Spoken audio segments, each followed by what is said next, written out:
spread over 5 districts of Andhra Pradesh, is the Nagarjuna Srisailam Tiger Reserve, the largest tiger reserve in India. This is home to a tribal community called the Chenchus, whose sole survival depends completely on the forest.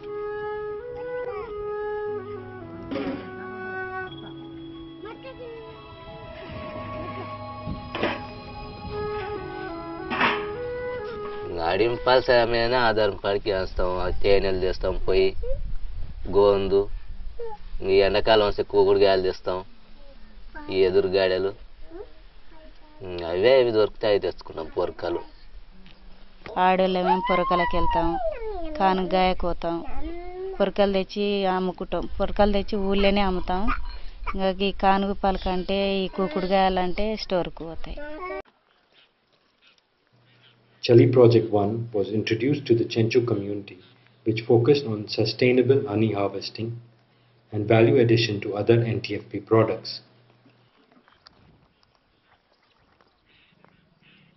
అడవికి వెళ్ళినప్పుడు తేనెని పాత పద్ధతిలో మేము తేనె తీసేది మా పెద్దలు, మేము కూడా. అప్పుడు తేనెటీగలు చనిపోయేది, మంట పెట్టి పొగబెట్టి ఆ విధంగా తేనెటీగలు ఎన్నో నాశనం జరిగిపోయేది. మాకు కూడా తేనె కూడా అంత శుభ్రమైన తేనె రాకపోయేది. తర్వాత మన సారోళ్ళు మాకు శాస్త్రీయ పద్ధతిలో తేనె ఇట్లా ఈ విధంగా తీస్తే బాగుంటుంది, మళ్ళీ మీకు దీని మీద ఒక తర్వాత మళ్ళీ ఒక తెడ్డ నుంచి 3 సార్లు తీసుకోవడానికి కూడా అవకాశం వస్తుంది అని చెప్పేసి సారోళ్ళు శాస్త్రీయ పద్ధతిలో మాకు ఆ ట్రైనింగ్ ఇచ్చారు. ఇంకా అందరైతే శాస్త్రీయ పద్ధతిలో ఇప్పుడు తేనె సేకరించడం జరిగింది. అప్పుడు గతంలో మేము తీసిన తేనెకు మాకు అంత మార్కెట్లో రేటు ఇవ్వకపోయేది, 80 రూపాయలు ఒక కేజీ ఇచ్చేది. కానీ ఇప్పుడు 200-250 వరకు మంచి శాస్త్రీయ పద్ధతిలో తీస్తున్నారు. మనోళ్ళు మంచి తేనె ఇస్తారు, క్వాలిటీ తేనె ఇస్తారు అని చెప్పేసి ఇప్పుడు 200 పైన కూడా అమ్ముకుంటున్నాం సార్. మరి చింతపండు గురించి కూడా మాకు ట్రైనింగ్ ఇచ్చారు. కొంతమందికి మట్టలకి తీసుకుపోయి కూడా ట్రైనింగ్ ఇచ్చారు. మళ్ళీ ఆ సంవత్సరం కాసినాయి, మళ్ళీ ఈ సంవత్సరం కూడా వచ్చినాయి సార్ మళ్ళీ అయ్యే చెట్లు. With the success of this project, Chali 2, a 3-year project, was introduced, and it focused on the complete and holistic development of the Chenchu community. The core focus of this project is to facilitate the Chenchu community to resolve their issues such as agriculture, education, healthcare, employment, and much more. Chilli project అని మా దగ్గరకు ఒక సంస్థ వచ్చింది sir, కొత్త private సంస్థ. వాళ్ళు మాకు 2 సంవత్సరాల లోపే పరిచయం అయినారు.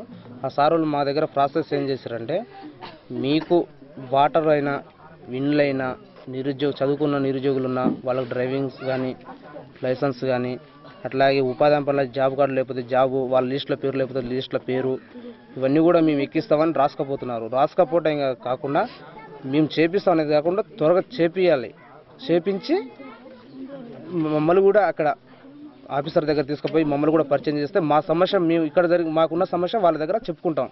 మీరే చెప్పింది కాకుండా మేము కూడా వాళ్ళతో చెప్పుకొని మా సమస్యను పరిష్కరించే విధంగా చేసుకుంటాం సార్.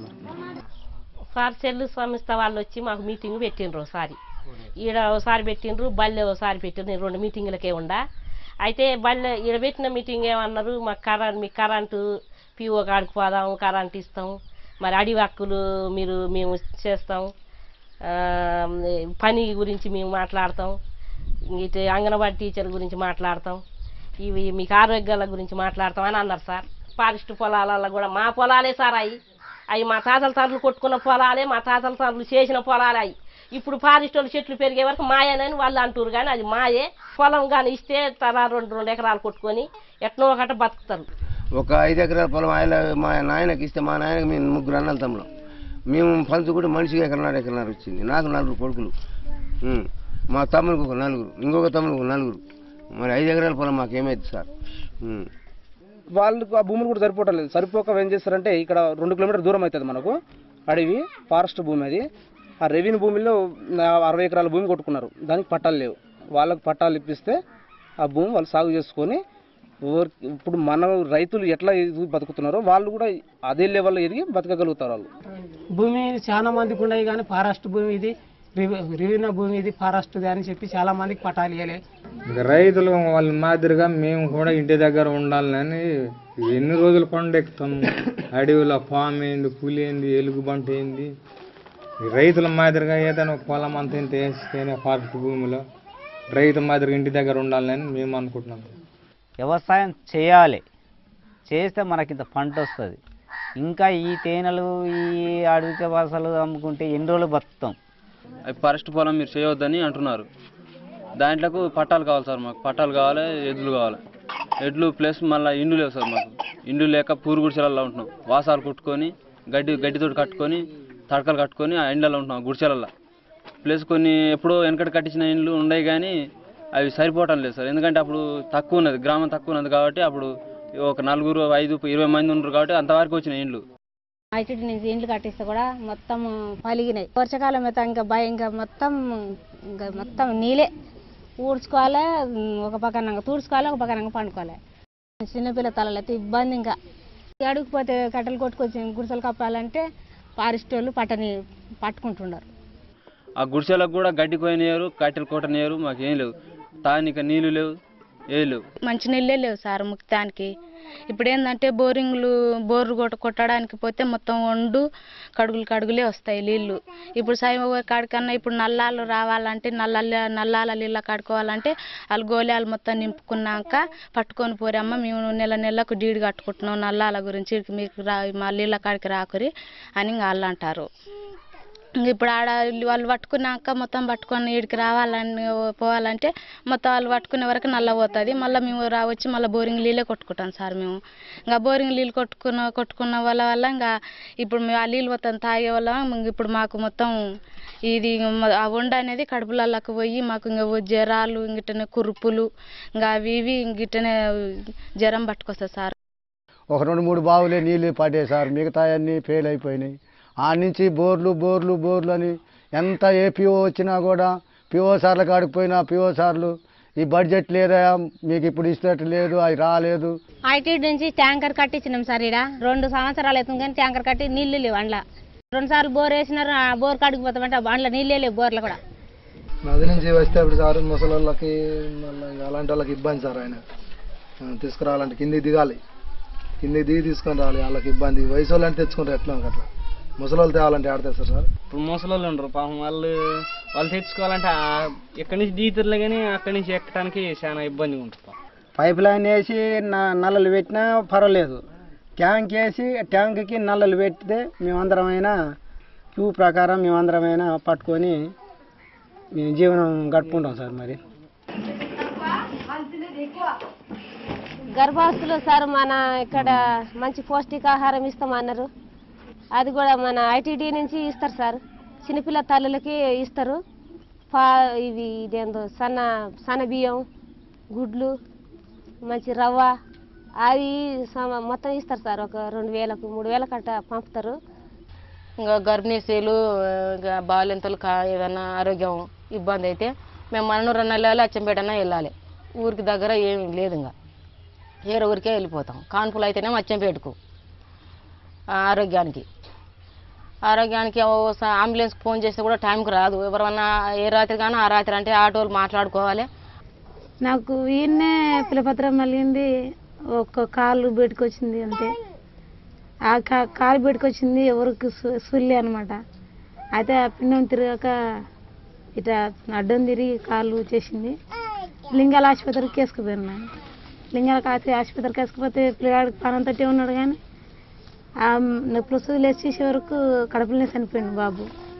అంబులెన్స్ కానీ జీప్ కానీ వెహికల్స్ ఏమైనా రావడానికి మాకు రోడ్డు నుంచి ఇబ్బందిగా ఉంది. మేము భుజాల మీద మోసుకొని పోవాల్సి వస్తుంది. ఆ మోసే టైంకి మనం తీసుకెళ్లేసరికి హఠాత్తుగా చనిపోవును, మరి బతికే ఉండును. మాకు 15 రోజుల పని ఇచ్చారు సార్. 100 రోజుల పని 15 రోజులు చేస్తాం. కనుమ రోజులని ఇంటికాడనే ఉంటాం.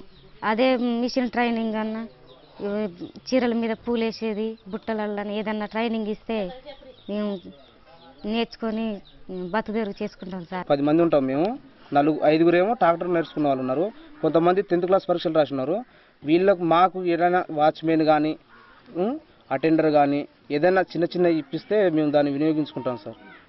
ఇంకా చదువుకున్న పిల్లలు కూడా ఆడపిల్లలు ఉండరు, మగ పిల్లలు ఉండరు. వాళ్ళు ఇంటర్ చదివి, డిగ్రీ చదివి అట్లే ఉండరు. ఏం పోస్టులు కూడా లేవు వాళ్ళకు. 10 మంది పిల్లలు ఎడ్యుకేషన్లో చదువుకొని ఉండరు. వాళ్లకు ఫారెస్ట్ జాబుల కాడికి పోతే ఆడలేమంటారు, వాచ్మెన్లకు పోతే వాడలేరు, పోలీస్ ట్రైనింగ్కి పోతే వాడలేమంటారు. వీళ్ళు ఏమైపోవాలి, ఏం చేయాలి, వాళ్ళ నిర్బంధన ఏంది, వాళ్ళు ఏం కావాలి? గిరి కార్డులని చెప్తారు. ఆ కార్డులు ఇస్తే బాగుంటుంది. మేము అడవిలోకి పోతాం, అడవిలో మాకు ఏదైనా అయినా కూడా మమ్మల్ని ఎవడు పట్టించుకునేవాళ్ళు. ఓటు వేయడానికి పోతే పేర్లు ఉంటాయి కానీ ఓటు కార్డు మట్టుకు ఉండదు సార్. పోలీసు వాళ్ళతో తన్ని నీ పేరుందని ఓటు కార్డు అడుగుతారు సార్. ఓటు కార్డు లేట తన్ని బయటకు నెట్టేస్తారు సార్. నేను తన్ని తీసుకోవడం మళ్ళీ వెనక్కి రావటమే. ఇంకా సార్ ఆధార్ కార్డులే అసలు లేవు సార్. ఆధార్ కార్డులు లేవు. ఆధార్ వల్ల మాకు ఏం ఉపయోగాలో మాకు తెలియదు, మాకు చెప్పలేదు. మళ్ళీ రేషన్ కార్డులు సార్ చాలామందికి లేవు సార్. ఉన్నాయి కానీ రేషన్ కార్డులు కొంతమందికి 35 కేజీలు, కొంతమందికి 4 కేజీలు సార్. ఆ 4 కేజీలైనా 4 కిలోమీటర్లు నడవాలి sir. Taking these issues of the Chenchu community in mind, Chelli 2, which is supported by Tata Trust and implemented by CPF, CONAIR and CHRD, has began lobbying with various government departments by conducting divisional level workshops, community meetings, trainings, etc. వ్యవసాయం గురించి సారోళ్ళు వచ్చి ఇదిగో ఈ పంట ఇలాగ వేయాలి, ఈ సకాలంలో ఈ పంట వేస్తే ఈ పంట మీకు అందుబాటులో ఉంటుంది, ఈ పంటకి మందు ఇలా కొట్టుకోవాలి, మరి ఇలా కొట్టుకోకపోతే ఇలా నష్టం వస్తుందని మాకు చెప్పడం జరిగింది. చలి ప్రాజెక్ట్ వాళ్ళే చూశారు. కొద్దిగా మమ్మల్ని చూసి ఇక్కడ కలెక్టర్ వాళ్ళ కాడికి పోయిన వాళ్ళందరూ లెటర్లు పెట్టాము. పెడితే లాస్ట్కి కలెక్టరే వచ్చాడు. ఇక్కడికి వచ్చి నీళ్ళ గురించి చూశాడు. మమ్మల్ని చూసి లాస్ట్కి 2 బోర్లు వేయించి వెళ్ళిపోయాడు ఆయన. ఇక్కడ దీన్ని కొత్త పాయింట్ పెట్టి ఇక్కడ బోర్ వేయించారు సార్. ఆ బోర్ అక్కడ రీబోర్ చేశారు. కలెక్టర్ సార్ వచ్చి చూసిపోయిండు. ఆ మోటార్ వేసిండు, ఈ మోటార్ బాగా చేపించిపోయిండు. నీళ్ళైతే వస్తున్నాయి, ఇప్పటికి బాగానే ఉన్నాయి, నీళ్ళు బాగానే ఉన్నాయి. మాచర్ల ఎమ్మెల్యే రామకృష్ణారెడ్డి గారికి వాళ్ళకి అర్జీలు పెట్టినాం. అర్జీలు పెట్టి వాళ్ళతోటి ఈ జెండా పెంట చెంచులతోటి ఇప్పించడం జరిగింది. దానికి కూడా ఎవరు స్పందించకుండా ఉంటే మళ్ళీ మేము కలెక్టర్కి కూడా లెటర్ పెట్టినాం. అర్జీ రాసి తీసుకుపోయి ఇచ్చిన దానివల్ల కలెక్టర్ గారు జాయింట్ కలెక్టర్ని పంపించి 2 బోర్లు వేపించడం జరిగింది. నీళ్ళ సమస్య తీరింది కాబట్టి వాళ్ళు చాలా సంతోషంగా ఉంటారు. చెల్లి ప్రాజెక్ట్ నుంచి కూడా వాళ్ళు వచ్చి మాకు ఈ ఆటలు కూడా టీచర్లు ఎవరు ఉండకపోతే మరి ఏరే నుంచి ఒక టీచర్లను కూడా వేయించినారు సార్. ఇక్కడ ఉండేటోళ్ళనే వాళ్ళు కూడా పొలాలన్నీ చూసినారు. ఇక్కడ మా పొలాల నుంచి కూడా కొంత మెట్ తీసుకుపోయినారు సార్. మరి వాళ్ళు కూడా మాకు కొంత ఇత్తనాలు ఇచ్చడము ఇవన్నీ కూడా జరిగినాయి సార్. మా గ్రామంలో స్కూల్ విషయంలోనైతే చాలా వెనుకబడి ఉన్నాయి సార్. పిల్లలకు స్టడీ విషయం కానీ ఆహార వసతుల గురించి కానీ ఎవరు సరిగా చూసుకునేది వాళ్ళు కాదు సార్. అయితే చెల్లి ద్వారా ఈశ్వరెడ్డి సార్ గారు, అనిల్ సారు వాళ్ళు వచ్చి స్కూల్ విషయం తెలుసుకుని దాని అధికారుల వద్దకు స్కూల్ సమస్య తీసుకెళ్ళాం సార్ చాలాసార్లు. అయితే దానివల్ల స్కూల్ ఇప్పుడు అంతకుముందు ఉన్న హెడ్ మాస్టర్ను ట్రాన్స్ఫర్ చేయించి ఇప్పుడు కొత్త టీచర్ని వేయించి ఇప్పుడు స్కూల్ సక్రమంగా జరుగుతుంది సార్. చెల్లి ప్రాజెక్టు సార్ వాళ్ళు వచ్చిన తర్వాత మాకు కొద్దిగా ఆశ కలిగింది. ఎట్లంటే వాళ్ళు మమ్మల్ని ప్రోత్సహించటం, ఈ పట్టాల గురించి మరి ఏవైనా మీకు తెలియని ఉంటే మీకు మేము సహాయం, మీరు ఉండాలి, ముందు ఉండాలి, వెనకాల మేము మాట్లాడతామని ఆ మాటలు చెప్పడం వల్ల మాకు కొంచెం కొద్దిగా అభివృద్ధి అనేది ఆలోచన అనేది వచ్చేసింది అనమాట. The fruits of labor have begun to pay off, but there are many more milestones to be crossed, and the efforts are on. ముఖ్యంగా నాకు సార్ విద్య, ఆరోగ్యం, మంచినీరు ఇవైతే మటకం ఎవరు పట్టించుకుంటలేరు. చిల్లి ప్రాజెక్ట్ వాళ్ళు మీకు గవర్నమెంట్తో మీ ఐటీడీకి వెళ్ళి ఇప్పిస్తామని వాళ్ళు వచ్చి మాకు ముందుకు తీసుకెళ్తామని వచ్చారు. అందరికీ ఎవరికైనా సరే మా చెంచు వాళ్ళకి ఏ ప్రాబ్లం వచ్చినా ఏ సమస్య వచ్చినా ఈ చెల్లి ప్రాజెక్టు తప్పకుండా సాయం చేయాలని కోరుకుంటున్నా. నీరు పోసి కాడి మోసి పైరు చేసి రాచనాలు పండించావురా.